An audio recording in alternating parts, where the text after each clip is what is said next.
সেদিন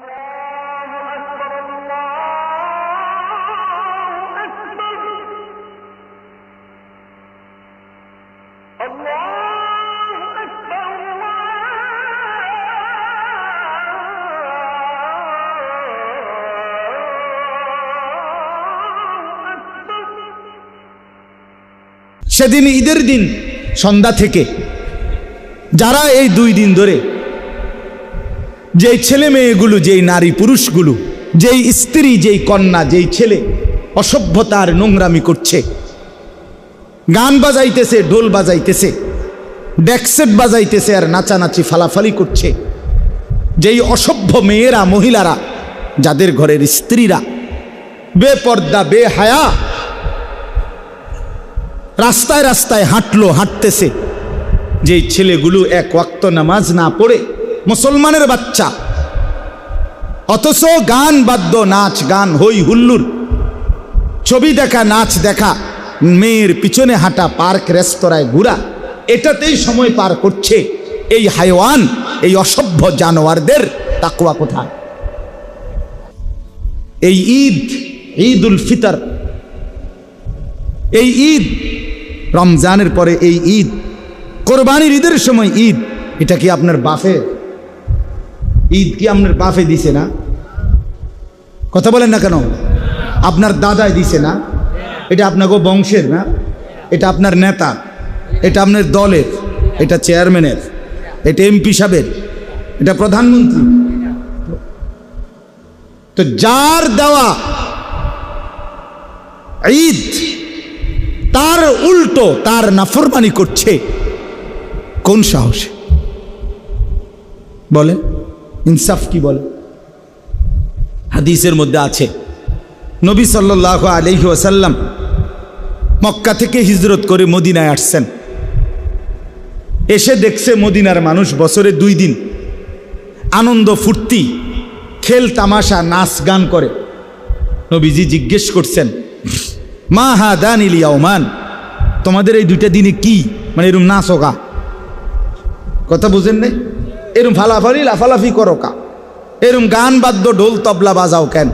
নাচ গান করো কেন? কি কি তাই তোমাকে এই 2টা দিনে কি? তো ওরা বললেন, কুন্না নালআবু ফিল জাহিলিয়্যা, আমরা জাহিলি যুগেই সব সময় এই 2 দিনে নাচ গান, খেলতাম, আসা, আনন্দ ফুর্তি করতাম, আগের থেকে এটা করে আসছি আমরা।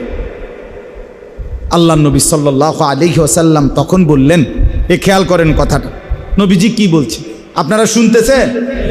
তো কোনো হু হা তো করেন না, মাথেনো না, লড়েনো না, আসেনো না, কান্দেনো না, কিতা আসলে কিতা?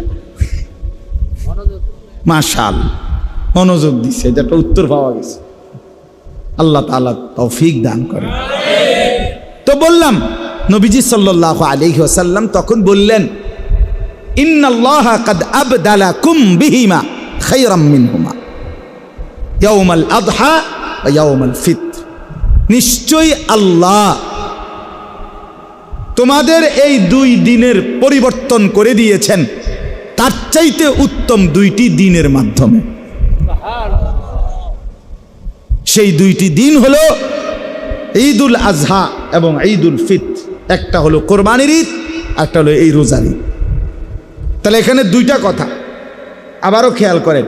1 নাম্বার হলো এই 2টা দিন আমাদের জন্য দিয়েছেন কে? ইন্নাল্লাহ, নিশ্চয় আল্লাহ দিয়েছে। নবীজি বলছে, এটা তোমার বাপেও না, তোমার দাদারও না, তোমার বংশেরও না, তোমার নেতারও না, তোমার দলেরও না।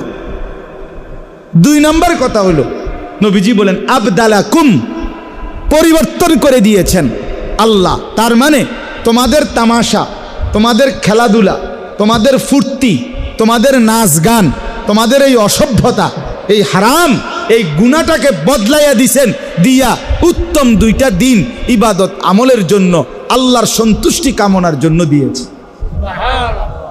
তাহলে যদি ঈদের আনন্দ মানেই হয় ডেকসেট, গান বাদ্য, নাচ গান, ফুর্তি, এই নারী পুরুষ ছেলে মেয়ের এই মাতামাতি, অবাধ অসভ্যতা, এটাই যদি এটার অর্থ হয়, তো এটা বদলাইছে কি? তার বদলানোর দরকার কি? তা এটি তো আসিলই। কথা বোঝেন নাই আপনি? ওরা তো এটা করতেই আসিল 2 দিন, তো আবার বদলানের কি হয়েছে? তো নবী আবার এটা কি কইলেন যে আল্লাহ তোমা করে 2টা দিন বদলাইয়া তাতে উত্তম 2টা দিয়েছে, এটা কোনো দরকার আসিল নি? এখন ঈদ মানে যদি আমাদের ছেলে মেয়েরা নাচবে, গাইবে, ড্যাকসেট বাজাবে আর বেপর্দা বেহায়ার অসভ্যতা করবে, এটাই যদি হয় অর্থ, তো বদলাবের কি, পরিবর্তনের কি দরকার হইল এখানে? আহা, এবার বলেন আফসোসের বেলা, যেটা বদলাবার জন্য আল্লাহ দিলেন আমরা সেটাই করছি, যেটা পরিবর্তন করে রসুল আল্লাহর পক্ষ থেকে শুনালেন আমরা তাতেই আবার লিপ্ত। আমরা সেই জাহিলিয়াতেই ফিরে গেলাম, আমরা সেই বেঈমানের আচরণেই ফিরে গেলাম, আমরা সেই মুশরিক মূর্তি পূজক, মূর্তি পূজা করাকালীন তারা যা করত তাই ফিরে গেলাম। কি হলো বলেন, কি হলো আমাদের? আপনারা যদি সব নির্বাক বয়স্করা, মাঝ বয়সীরা, ঘরের বাবা, ঘরের মা, অভিভাবক, আপনারা অবাক করে তাকায় আছেন, আপনারা কিছুই বলছেন না কেউ নিজের ছেলেকে, নিজের মেয়েকে, আপনারা স্বামীরা নিজেদের স্ত্রীকে বেপর্দা থেকে বাঁচাচ্ছেন না, তাহলে আপনাদের ভিতরে পৌরুষ কোথায়, সাহসিকতা কোথায়, আপনাদের ইসলাম কোথায়, আপনাদের আখিরাত কোথায়, আপনাদের পরকাল? এই যে সংসারের জন্য 60 বছরে এত কষ্ট করলেন, বিনিময়ে আখিরাতে কি পাবেন? যে স্ত্রী পর্দা করে না তার থেকে আপনি আখিরাতে কি পাবেন? যেই ছেলেটা নামাজ পড়ে না, যেই মেয়েটা বেপর্দা, তার থেকে আপনার পরকালের সম্বল কি? বলেন, অর্জনটা কি? কি পাবে?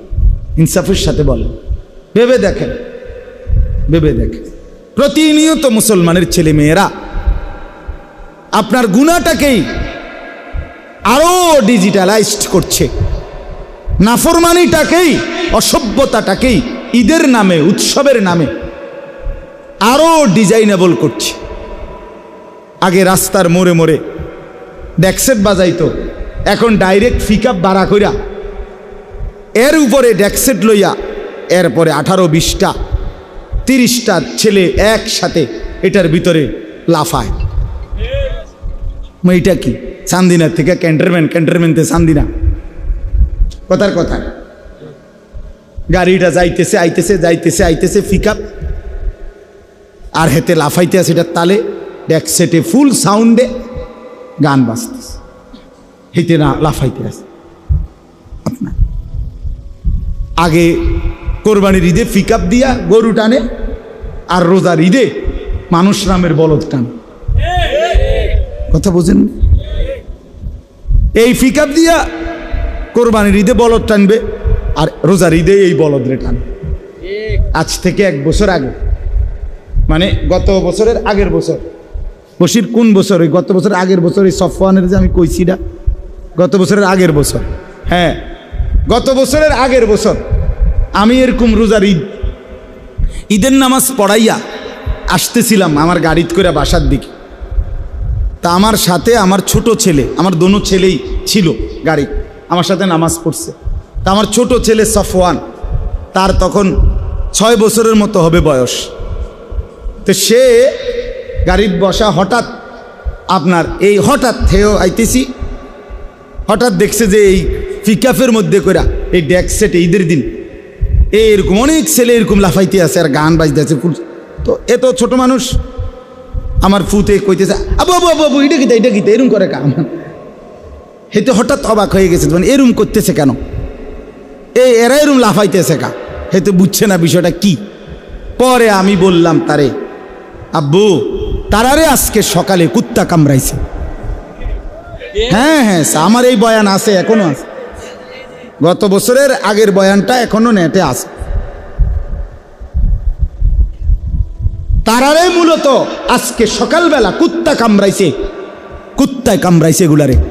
আর কুত্তার কামড়ে এখন সকালবেলা, আজকে ঈদের দিন, সমস্ত ডাক্তার ছুটিতে আছে, ফার্মেসিটিও বন্ধ, ওষুধ পাচ্ছে না, ডাক্তারও পাচ্ছে না, এই জন্য কুত্তার কামড়ে লাফাইতে আছে।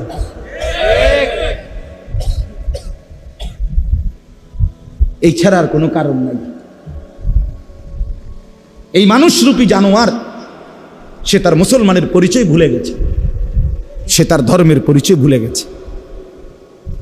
অথচ ঈদ তোর বাফে দেয় নাই, তোর আল্লাহ দিছিল। ঈদ তোর নেতায় দেয় নাই বেটা, ঈদ তোর আল্লাহ দিছিল। তোর যদি আনন্দই করতে মন চায়, তুই যদি নাচতেই চাস, গাইতেই চাস, তুই যদি গান বাদ্য ঢোল বাজাইতেই চাও, নারী নিয়ে ফুর্তি করতে চাও, তুমি হাইওয়ান খোদার ঈদের দিন করো কেন? তুমি আলগা দিন বানায় লো, তোমার নাচনের আলাদা দিন বানাও। কথা বলেন না কেন? তুমি আলাদা দিবস বানায় নাও। তুমি আল্লাহর দেওয়া নিয়ামত, আল্লাহর দেওয়া দিন, ঈদ আল্লাহ দিছেন, রাসূলুল্লাহর জবান দিয়ে উচ্চারিত হয়েছে, ইন্না লিকুল্লি কওমিন ঈদান ওয়া ইন্না হাদা ঈদুনা। নবী বলছেন প্রত্যেক জাতির নির্দিষ্ট ভিন্ন ভিন্ন খুশির দিন আছে, আর এটা এই রোজার শাওয়ালের প্রথম দিন, জিলহজের 10ম তারিখ, নবী বলেছেন এটা আমাদের ঈদ, এটা আমাদের ঈদ। তাহলে নবীজি বললেন এটা আমাদের ঈদ, নবীজি বললেন এটা আল্লাহ দিয়েছেন, ইন্নাল্লাহা কাদ আবদালাকুম, আল্লাহ পরিবর্তন করে দিয়েছেন।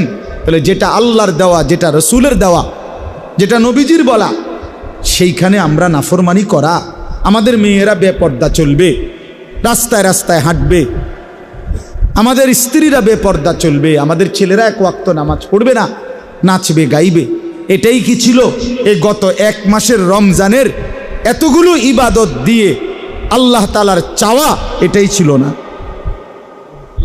একটা ওষুধ 30 দিন খাওয়ার পরে 6টা ওষুধ, প্রতিদিন 6টা করে ওষুধ 30 দিন খাওয়ার পরে এটার মেয়াদ, এটার সুস্থতা, এটার টেম্পার, এটা কি 12 ঘন্টা 24 ঘন্টাও থাকে না?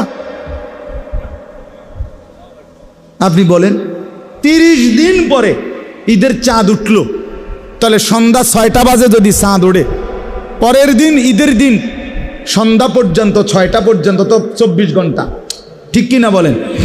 এই 24 ঘন্টাও বুঝি তোমার 30 দিনের রোজা, 30 দিনের তারাবি, 30 দিনের ইফতার, 30 দিনের সাহারি, তোমার 10 দিনের এতেকাফ, সবে কদরের এই দোয়া, কান্নাকাটি, কোনো কিছুর মেয়াদ রইল না, সব ছিঁড়া ফালাইলা।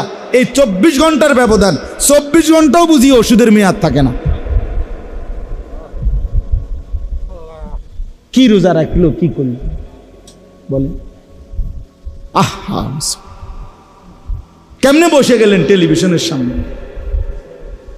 ওই চাচারা কেমনে আবার শুরু করে দিলেন বিড়ি সিগারেট, কেমনে আবার শুরু করে দিলেন গালিগালাজ, কেমনে আবার শুরু করে দিলেন টেলিভিশনে নর্তকীর নাচ গান দেখ। আহা চাচা, আর কতগুলো রমজান দিলে আপনি বদলাবেন? আর কতটা সবে কদর দিলে আপনি বদলাবেন? বলেন। এইটাই আমার ওয়াজ, এটাই আমার বক্তব্য।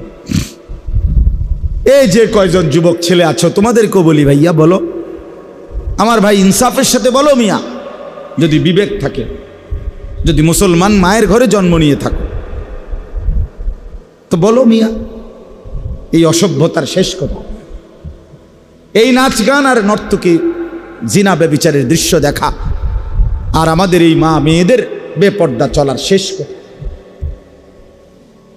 শেষ আসবে হয় আখেরাতে, নয়তো দুনিয়াতেই যেদিন আল্লাহর গজব আসবে,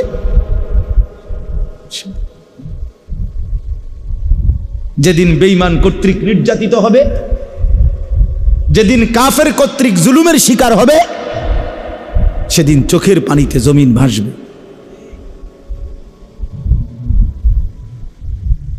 হ্যাঁ, রঙের গুড্ডি উড়াইতেছে সবাই, বাবার কষ্টের টাকা, অভিভাবকের কষ্টের উপার্জন, এইভাবে বাজি ফুটাইয়া, গান বাজায়া, ডেকসেট বাজায়া সব কিছু করে শেষ করে দিতেছে। এই জন্য আমি বললাম লাআল্লাকুম তাত্তাকুন, আল্লাহ তাআলার প্রথম চাওয়া ছিল মাহে রমজান থেকে যে আমি তোমাদেরকে মুত্তাকি বানাবো, তাকওয়ার গুণ অর্জন হবে। আর তাকওয়া মানে অন্তরের ভিতরে মালাকা, যোগ্যতা আসা, যেই যোগ্যতা আসলে গুনাহ ছেড়ে দিতে সহজ হয়, নেকামল করতে সহজ হয়, এইটাই আশাটা, এটা ছিল টার্গেট। এখন এটা যদি আমাদের অর্জিত না হয়, আমি যদি সেই আগের মতোই গুনায় অভ্যস্ত থাকি। কয়জনের সিদ্ধান্ত নিছেন যে আর মিথ্যা বলবেন না? কয়জনের সিদ্ধান্ত নিতে পারছেন বলেন যে আমি আর হারাম, সুদের লেনদেন, অবৈধ উপার্জন আর করব না?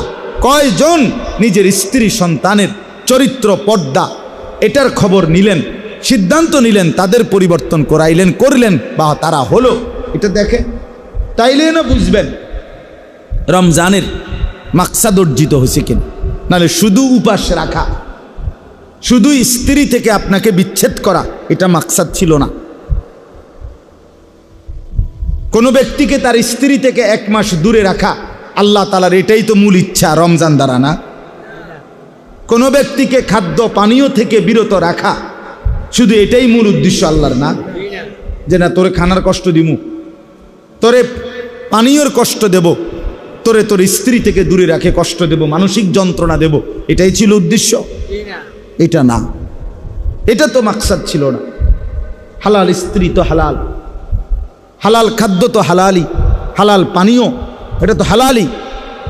আল্লাহ তাআলা বলেন আমি আল্লাহ তাআলা বৈধটুকু নির্দিষ্ট সময় পরিমাণ রমজানে নিষেধ করে আমি চেয়েছিলাম বৈধটুকু নিষেধ করে বৈধ জিনিস এটার থেকে বিরত থেকে অবৈধ যেগুলো সেগুলোর জীবাণু যেন তোমার থেকে চলে যায়, এটা ছিল টার্গেট। তোমারে মূলত মিষ্টি আর চিনি, তোমারে যে ডাক্তারে নিষেধ করছে মাকসাদ কি? মিষ্টি আর চিনি হলো মূলত হারাম, এই জন্য না। না না না, এটা তো বৈধ খাওয়া, কিন্তু আপনার শরীরে যে ডায়াবেটিসের জীবাণু আছে, আপনার শরীরে যে রোগের জীবাণু আছে, ওইটার থেকে আপনাকে সরানোর জন্য, বাঁচানোর জন্য বৈধ মিষ্টি, বৈধ চিনি এটা আপনারে নিষেধ করছে, যেন আপনার থেকে ওই রোগের জীবাণু কি করা যায়, সরানো।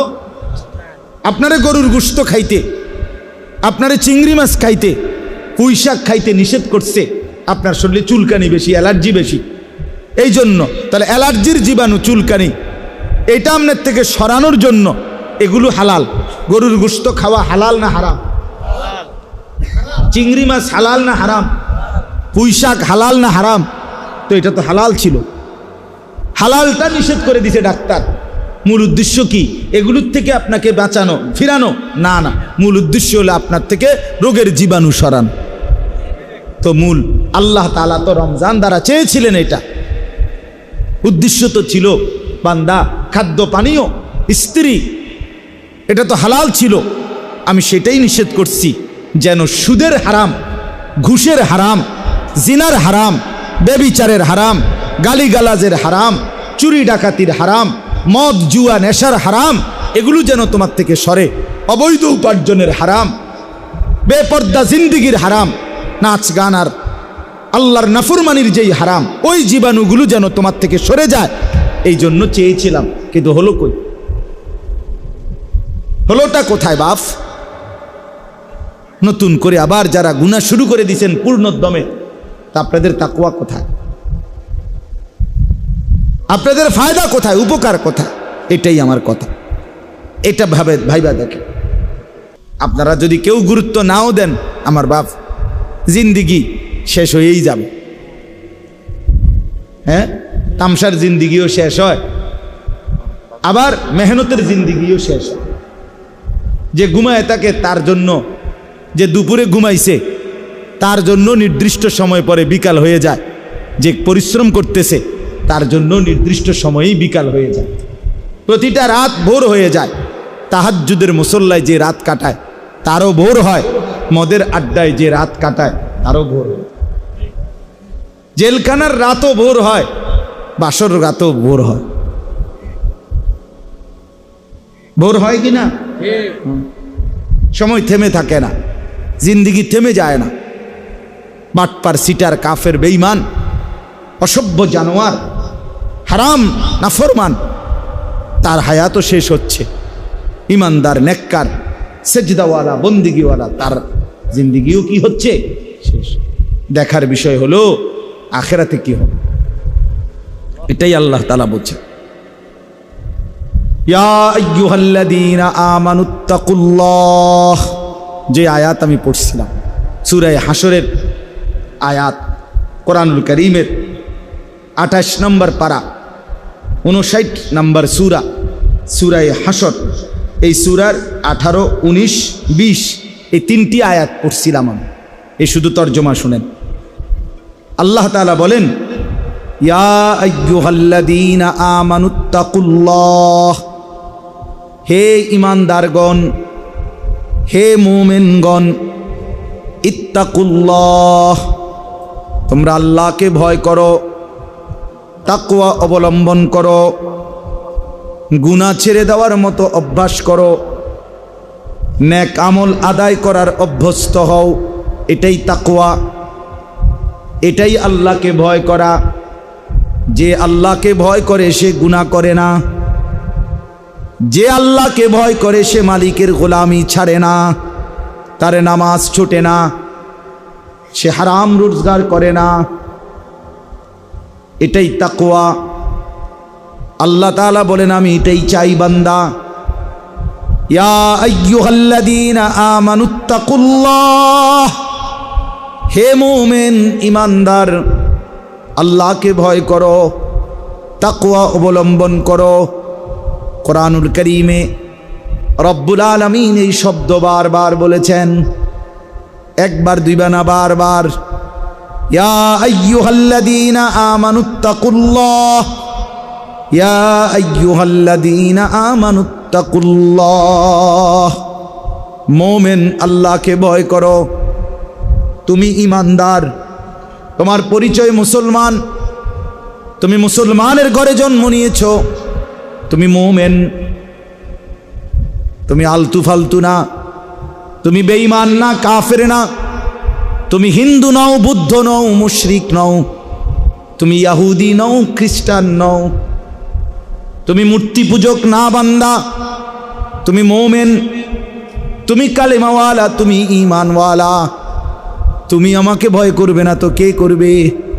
আমি আলহামদুলিল্লাহ ফজরের নামাজ পড়ে ঈদের দিন বাসায় আমার বিবি বাচ্চা নিয়ে আমি তালিম করছি।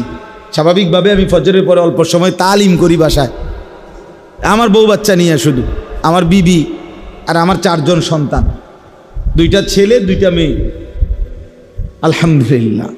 তো আমার ছোট মেয়ে, এটা 2.5 বছর, পরেও ঘুমেতে উঠাইছি, আব্বুর সাথে বসো, তা আমার কোলে বসাইয়া তালিম করছি। ফজরের নামাজ পড়ে আমার ছেলে, বড় ছেলের বয়স 12 বছর, ছোট ছেলের বয়স 7.5, 8 বছর, 8 বছর হয় নাই, 7.5 বছর, মেয়েটার বয়স 14 বছর, আর ছোটটা কোলের 2.5 বছর।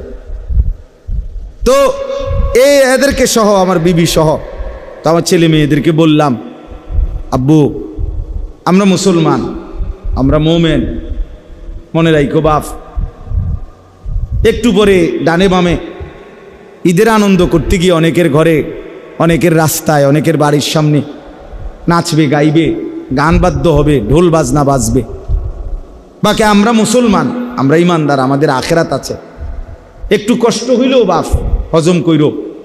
আমি ছেলে মেয়েদেরকে আমি নিজে বাসায় বুঝাইয়া কইছি, একটু হজম করো, আমাদের জন্য এটার অনুমতি নাই।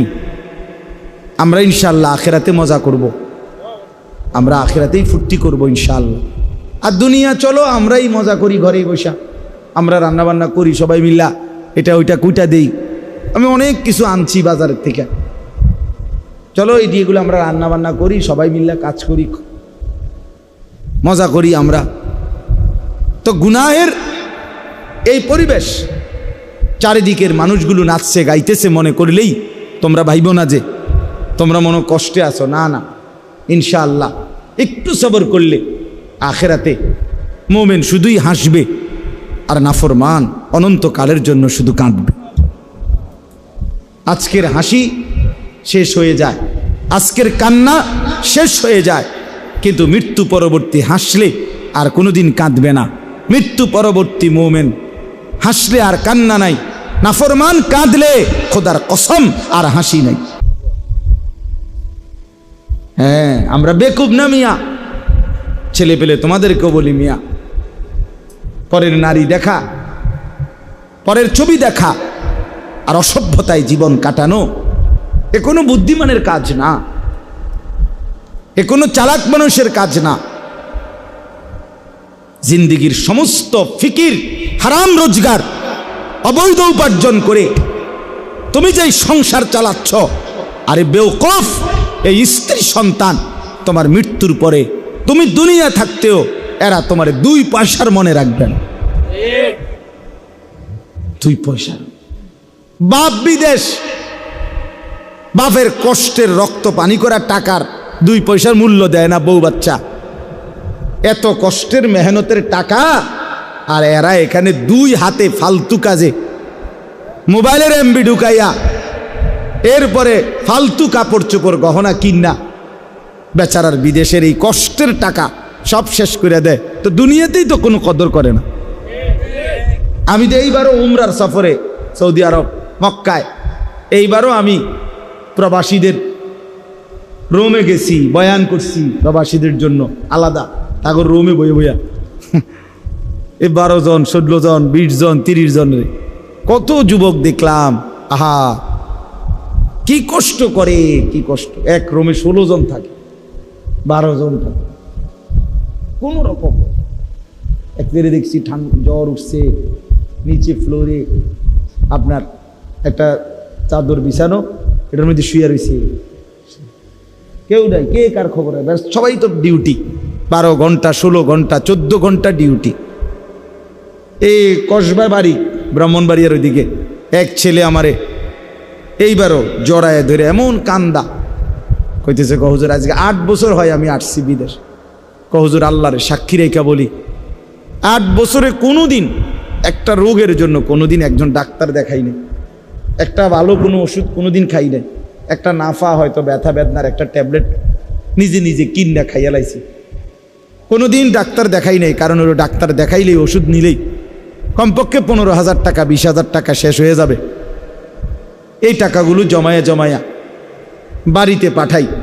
সে নিজে বলছে আমার, হুজুর সুখ কি জিনিস, আনন্দ কাকে বলে, বিদেশে থাইকা আজকে গত 8 বছরে কোনোদিন আমি দেখি নাই। হুজুর কেউ দেখছে কিনা সুখের কোন, এই কষ্টের টাকা আপনার আমার ব্যথাটা কোথায়, অস্থিরতাটা, সেই টাকা এই মহিলাটা কিভাবে উড়াইয়া ফেলতেছে বাজারে। সেই কষ্টের টাকাটা এই জানোয়ার ছেলে ঘন্টার পর ঘন্টা মোবাইলে উলঙ্গ ছবি দেখে তার বাবার এই রক্ত পানি করা টাকাটা শেষ করল। আহা কি করলি, কি করলি বাপ, কামটা করলি কি? এজন্য বললাম, আল্লাহ তাআলা বললেন, ইয়া আইয়ুহাল্লাযীনা আমানুত্তাকুল্লাহ, হে মুমিন আল্লাহকে ভয় করো, গুনাহ বর্জন করো, নেক আমলে অভ্যস্ত হও। যদি বলি রব্বুল আলামিন, গুনাহ বর্জন করবার মতো শক্তি তো দরকার আমার তো নাই, নেক আমলে অভ্যস্ত হওয়ার শক্তি নাই। আল্লাহ বলেন এজন্যই তো রমজান দিলাম, একটা মাস আমি আল্লাহর হুকুম মেনে রোজা নামাজ তারাবি এতেকাফ শবে কদর এই সবগুলো ইবাদত মাত্র একটা মাস কষ্ট করে করো, লাআল্লাকুম তাত্তাকুন, তাকওয়ার দৌলত আমি তোমাকে দিয়ে দেব, আমি মুত্তাকি বানিয়ে দেব, তাকওয়ার যোগ্যতা আমি দিয়ে দেব। এবার তুমি গুনাহ ছাড়তে পারবা, নেক আমলও করতে পারবা। সুবহানাল্লাহ। এজন্য রমজানের সফলতা সার্থকতা তখনই যখন আমার আপনার মধ্যে এই তাকওয়া আসে। গুনাহ ছাড়বার হিম্মত হলো কিনা সেটা বলেন, নাইলে কোনো লাভ। এই রমজান আসলো আর গেল, আপনার কোনো পরিবর্তনই হইল না, আপনি যেমন আছেন এমন, যেমন সিন্নি এমন বতর বতর, এমন হলে হইল না। এই জন্য আমরা দয়া করে ফিকির করি, নিজের জীবন গঠন করি। বাবারা আরেকটু যত্নবান হন, নিজের ছেলের দিকে নজর দেন, মেয়ের দিকে নজর দেন, স্ত্রীর দিকে নজর দেন। স্ত্রী সন্তান, বিশেষ করে নিজের মেয়ে এবং স্ত্রী বেপর্দা হওয়া, এটা আত্মমর্যাদাহীন পুরুষের পরিচয়। যেই পুরুষের গায়রত নাই, আমি সবসময় বলি, কারো যদি প্রেস্টিজে লাগে লাগুক, আপনি ফেস্টিজ দুইয়া লাইয়েন। কারো যদি মান সম্মানে লাগে, হ্যাঁ লাগুক, আপনার মান সম্মান আসেনি, আপনি এটা লাগবে বেটা। যার স্ত্রী বেপর্দা, যার মেয়ে বেপর্দা, এই লোক আত্মসম্মানহীন, আত্মমর্যাদাহীন পুরুষ, বেগায়রত, তার আত্মসম্মান নাই। নয়তো কাপুরুষ সে, এই কারণেই তার স্ত্রী মেয়ে বেপদ, যে তাকে 2 পয়সার কেয়ার করে না। তোর বেটা তোরে গণার দিন না বেটা। হ্যাঁ, নাইলে এই ঈদের কেনাকাটা যত মহিলা করলো, মেয়ে করলো, আপনি আপনার মেয়ে, এই সমস্ত টাকা স্বামীর, সমস্ত টাকা বাবার,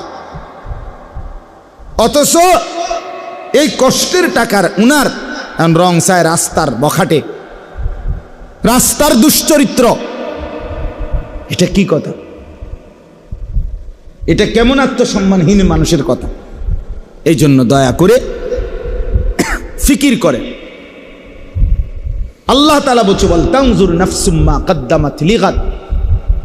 আমার বান্দা খেয়াল করো, আগামীকাল কিয়ামতের জন্য তুমি আজকের দুনিয়া থেকে কি পাঠাচ্ছ। এটাই তোমার আখিরাতের পুঁজি সংগ্রহের জায়গা, দুনিয়া। এখান থেকেই আখিরাতের জন্য পাঠাইতে হবে। মা কদ্দামাত, হিসাব করো আখিরাতের জন্য কি পাঠাইছো। ওয়াত্তাকুল্লাহ। এরপরে আল্লাহ আবার বলতেছেন, বান্দা আবারও বলছি, কথাটা ফেলে দিও না, আমাকেই ভয় করো, গুনাহ ছাড়ো, নেক আমলে অভ্যস্ত হও। ইন্নাল্লাহা খাবীরুম বিমা তা'মালুন। এরপরে আল্লাহ বলেন, শোনো বান্দা ইমানদার, তোমাকে বলছি আমি কিন্তু তোমরা যা করছো তার পূর্ণ খবর রাখছি। এক বিন্দু আমার থেকে আড়াল করতে পারবা না। এমনকি হৃদয়ের ভিতরের যেই কথাগুলো, খোদার কসম কোরআনে আছে, আল্লাহ তাআলা বলে, বান্দা কিয়ামতের দিন তোমার অন্তরের ভিতরে যে কথাগুলো উঠানামা করতো, ভালো মন্দ, আমাদের হৃদয়ে অনেক কথা আছে না? আমরা বলি না যে বেটা মনে আরো অনেক দুঃখ আছে, বা আমার আরো মনে অনেক কথা আছে। এই অন্তরের কথাগুলো পর্যন্ত আল্লাহ বলেন আমি খবর রাখি, কিয়ামতের দিন সেগুলোও তোমার সামনে আমল নামার মধ্যে লিখিত খোলামেলা দেখায় দেব। ইয়াউমা তুবলাস সারাইর ওয়া হুসিলা মা ফিস সুদূর। অন্তরের কথাগুলো। এই জন্য আল্লাহ বলেন আমি সব খবর রাখছি, আমাকে ভয় করো, আখিরাতের জন্য কি পাঠাইলো এটা হিসাব করো। এরপরে আল্লাহ বলেন, ওয়ালা তাকুনু কাল্লাযীনা নাসুল্লাহা ফাআনসাহুম আনফুসাহুম। আমার বান্দা এমনটা হইও না যে আমি আল্লাহকে ভুলে গেলাম। আল্লাহ বলেন আমার কিচ্ছু হবে না, বিশ্বাস করো বান্দা, একদিন তুমি তোমাকে ভুলে যাবে। আমারে বলতে বলতে আমার কিচ্ছু হইতো না, শেষ পর্যন্ত তোমার নিজের কথা আর তোমার মনে থাকবে না। তুমি যে মানুষ, তুমি যে মুসলমান, তোমার যে মরণ হবে, তোমার যে কবর হবে, তোমারে যে 2 জন ফেরেশতা প্রশ্ন করবে, তোমারে যে হাসরের ময়দানে দাঁড়াইতে হবে, তোমার যে মিজানের পাল্লায় ওজন হবে তোমার আমল, তোমারে যে একটা আমল নামা দিবে, তোমারে যে ফুলসেরাত পার হইতে হবে, এই কথাগুলোই তোমার প্রয়োজন। এগুলোই একদিন তুমি ভুইল্লা যাইবা। শুধু দুনিয়া দুনিয়া, ব্যস্ততায় ব্যস্ততায় একদিন দেখবা সব কিছু জায়গাত রাইখা, দোকান দোকানের জায়গায়, বিল্ডিং বিল্ডিংয়ের জায়গায়, গাড়ি গাড়ির জায়গায়, সব তোমার জায়গায় যেটা যেখানে ছিল ওইখানে রাইখা দুনিয়া তোমারে লাথি দিয়া কবরে ফেলায়। যা যাবে, যা হারামি। তুই জানোস না আমি তোর বাপ দাদা 14 গোষ্ঠী কাউরে থাকতে দেই নাই, তুই এরম শুরু করলি কে বেটা? হ্যাঁ, তুই যে মনে হয় দুনিয়া সব খাইয়ে লাইবি লাগে। কিতা ঘটনা কিতা? তুই কারো মৃত্যু দেখো নাই? তুমি কোনো কবরস্থানে যাও নাই কোনোদিন? তুমি কোনো লাশের জানাজা পড়ো নাই? যে মানুষটা তোমার সামনে লাশ, সে কি একদিন হাত নাড়াইতো না? কথা বলে না? তার চক্ষুই খোলা ছিল না কোনোদিন? সে কি একদিন দৌড়ঝাঁপ করে নাই দুনিয়ায়? সে এখন নড়ে চলে না কেন? সে হাসে না কেন? তার হাত নড়ে না কেন? দয়া করে বুঝতে শিখেন। আল্লাহ বলে এই জন্য এই পরিমাণ আমাকে ভুলে যেও না, আমারে ভুলে গেলে একদিন তুমি তোমাকে ভুলে যাবে, নিজের ভালোটাই মনে থাকবেন। উলাইকা হুমুল ফাসিকুন, আল্লাহ বলেন এমন যারা নিজেকে নিজে ভুলে যায়, আখিরাত ভুলে যায়, এরা ফাসিক, এরা প্রকাশ্য পাপী। ফাসিক বলে প্রকাশ্য পাপী। কি পাপী? প্রকাশ্য পাপী। এরপরে আল্লাহ বলেন লা ইয়াস্তাবি আসহাবুন নারি ওয়া আসহাবুল জান্নাহ, শুনে নাও বান্দা, জাহান্নামবাসী আর জান্নাতবাসী কখনোই সমান হতে পারে না। হাসরের ময়দানে গেলে দেখবা ফারিকুন ফিল জান্নাহ ওয়া ফারিকুন ফিস সাঈর, একদল জান্নাতি আর একদল জাহান্নামী। কেউ হাসবে চির হাসি, কেউ কাঁদবে চির কান্না।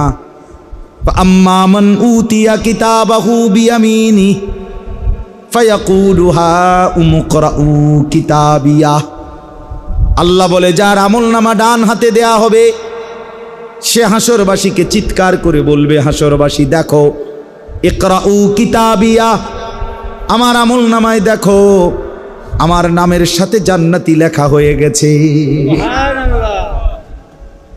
ইন্নী যানানতু আন্নী মুলাকিন হিসাবিয়া,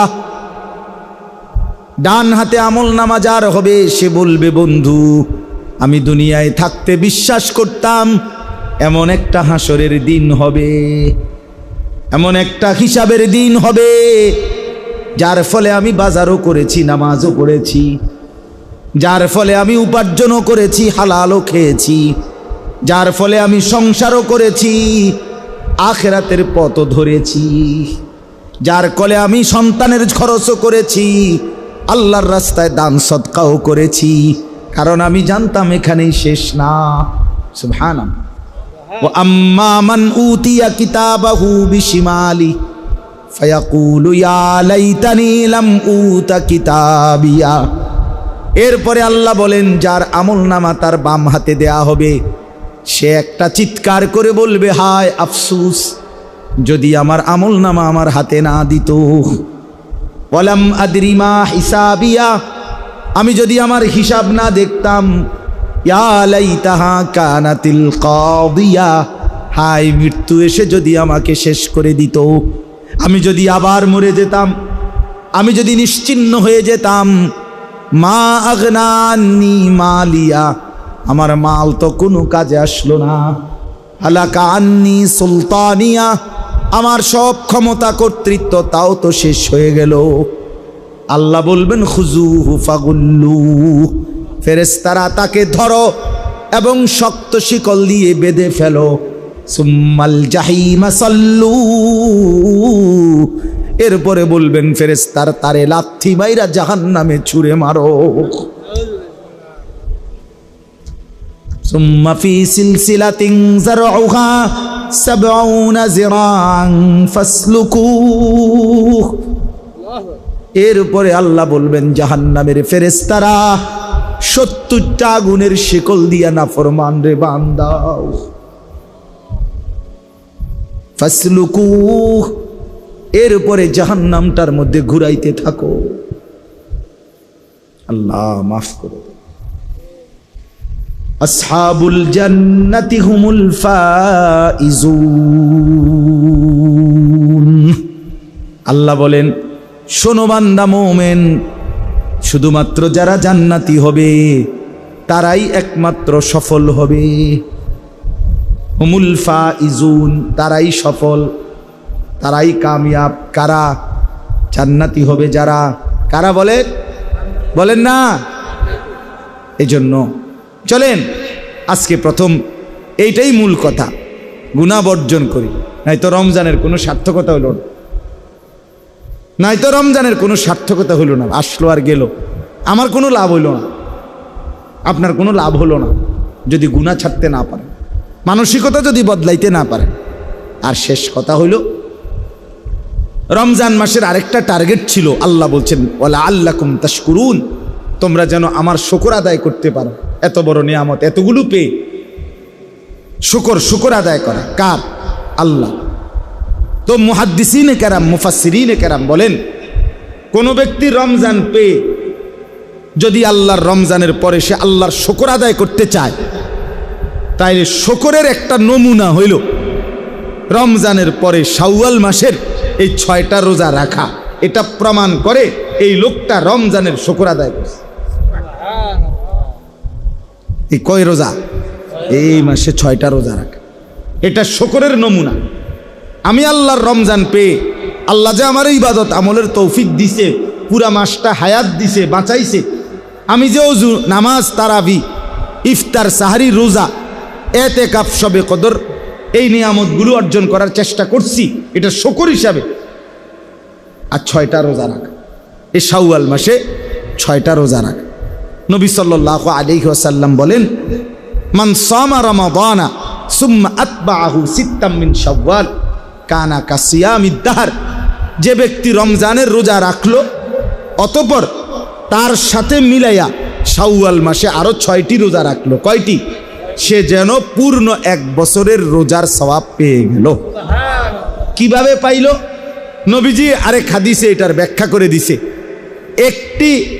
একটি আমল, নেক আমল, ফেরেশতার ডান কাঁধে কমপক্ষে 10 লেখা হয়। 10-এর নিচে কোনো নেকি নেই।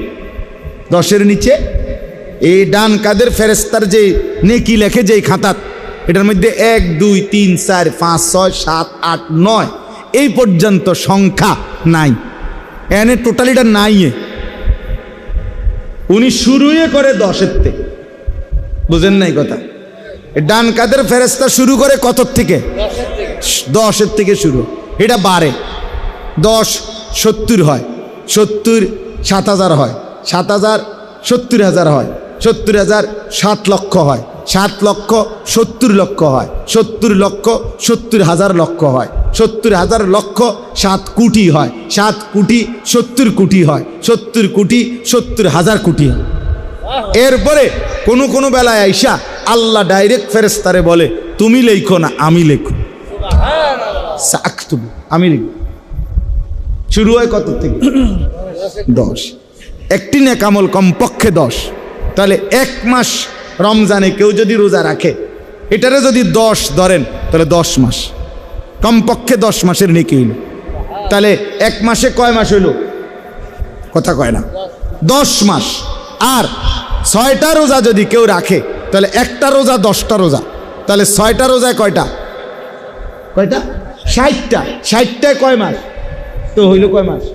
খালাস, সহজ হিসাব। 1 মাসে কয় মাস? 10 মাস। রমজানের 1 মাসে কয় মাস? আর 6টা রোজায় 60, তো 60 দিনে কয় মাস? 2 মাস। তাহলে 10 আর 2 12 মাস। এই জন্য এই 6টা রোজা রাখার ইনশাআল্লাহ চেষ্টা করবেন। বলেন ইনশাআল্লাহ। কেমনে রাখবেন? একসাথে 6টা রোজা রাখতে পারেন, ভাঙ্গাও রাখতে পারেন, যেমনে সুবিধা আপনার। একটা করে রাখেন, 2টা করে রাখেন। বাকি এই মাস আজকে হলো 2 তারিখ গিয়ে 3 তারিখ চলতেছে। এখন জিলহজ, শাওয়ালের আপনি হিসাব করবেন, আরো 27 দিন আছে। তো আপনি এটা দইরে 6টা রোজা কি করবেন? আদায় করবেন। 3টা লাভ হবে। 1 নাম্বার, কিতাবে লিখছে কেউ যদি 6টা রোজা রাখে এই শাওয়ালের, 3টা লাভ হয়। 1 নাম্বার হলো তার রমজানের ফরজ রোজার মধ্যে যদি কোনো ঘাটতি থাকে, সুন্নত নফল দ্বারা আল্লাহ তাআলা এই রোজাগুলোর দ্বারা সেই ঘাটতি পূরণ করে পূর্ণ নেকি দিয়ে দিবেন। 2 নাম্বার, যে ব্যক্তি, হাদিসে আছে নবী বলছে, একটি নেক আমল কারো যদি কবুল হয়, এটার প্রমাণ হইল, বাহ্যিক একটা নমুনা হইল, আল্লাহ তাকে সেই নেক আমল পুনরায় করার তৌফিক দেয়।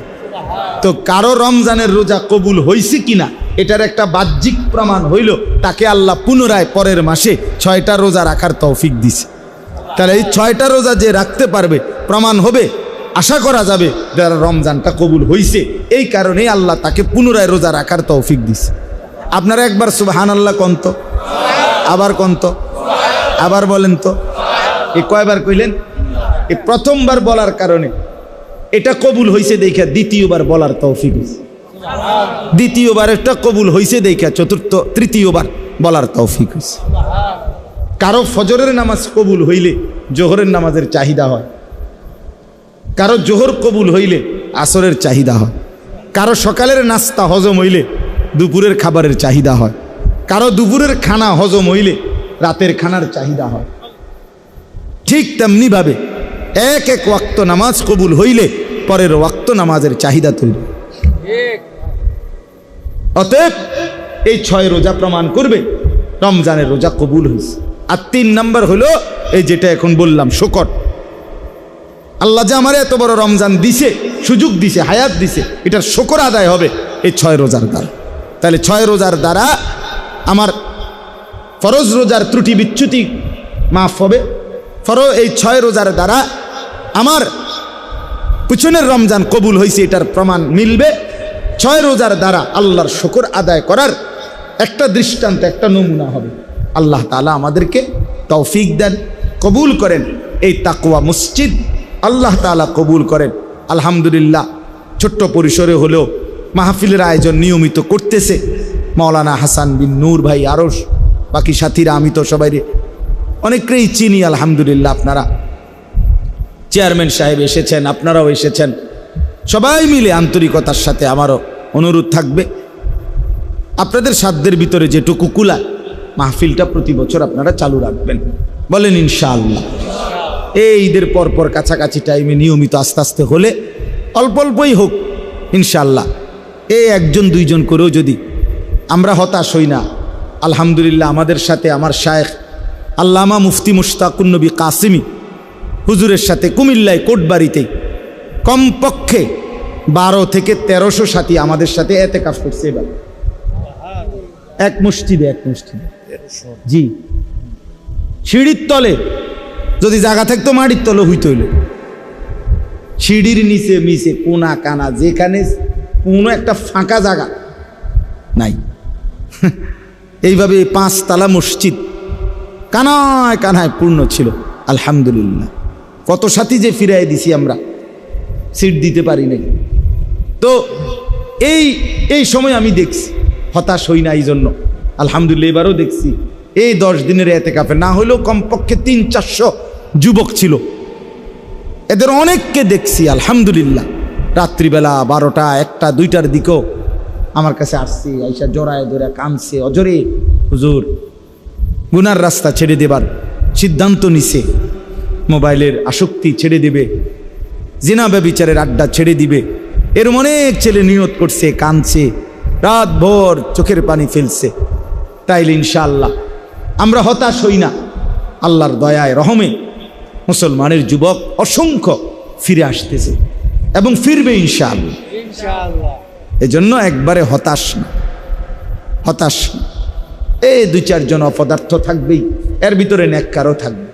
আল্লাহ তাআলা আমাদের প্রত্যেককে ঈমান আমলের তৌফিক দান করেন। আল্লাহ তাআলা আপনাদেরকেও নেককার হওয়ার, জীবনটা সুন্দর করার তৌফিক দান করেন। 1 সপ্তাহের ব্যবধানে সব কওমি মাদ্রাসায় আশেপাশে ছেলে মেয়ে মাদ্রাসায় ছাত্রছাত্রী ভর্তি শুরু হবে। আপনারা আপনাদের ছেলেদেরকে, মেয়েদেরকে, আপনাদের বাচ্চাদেরকে মাদ্রাসায় ভর্তি করাবেন। সব কওমি মাদ্রাসায় রমজানের এই রোজার ঈদের 1 সপ্তাহ পর থেকেই কি শুরু হয়, ভর্তি শুরু হয়। আমাদের বছর কওমি মাদ্রাসার বছর রমজান থেকে রমজান, আমরা এমনি হিসাব ধরি, আগের থেকেই আমাদের পূর্বসূরীদের, আমাদের মনীষীদের এভাবেই হিসাব। তা আমার ছোট্ট মাদ্রাসা আছে ওই ময়নামতি সাহেবের বাজার ক্যান্টনমেন্টের পাশে, সেখানেও আলহামদুলিল্লাহ আমার মাদ্রাসাতেও প্রায় 400-র মতো ছাত্র আছে। নুরানি বিভাগ, নাজেরা বিভাগ, হেফস বিভাগ, আলাদা শুনানি বিভাগ এবং কিতাব বিভাগ, না হেদায়েতুন নাহু জামাত পর্যন্ত, মানে 7ম শ্রেণী পর্যন্ত, না 8ম শ্রেণী পর্যন্ত আলহামদুলিল্লাহ আছে। আপনাদের কাছেও সুযোগ হইলে আমাদের মাদ্রাসা তো ইনশাআল্লাহ আগামী বৃহস্পতিবার ভর্তি মাদ্রাসা খুলবে, শুরু হবে, সেখানেও আপনাদের বাচ্চাদেরকে ভর্তি করাইতে পারবেন। চান্দিনাতেও আলহামদুলিল্লাহ অনেক মাদ্রাসা আছে। আপনারা আপনাদের ছেলেদেরকে দিন শেখান, মেয়েকে দিন শিখান। আল্লাহ তাআলা আমাদের সবাইকে তৌফিক দেন, কবুল করেন, আমিন।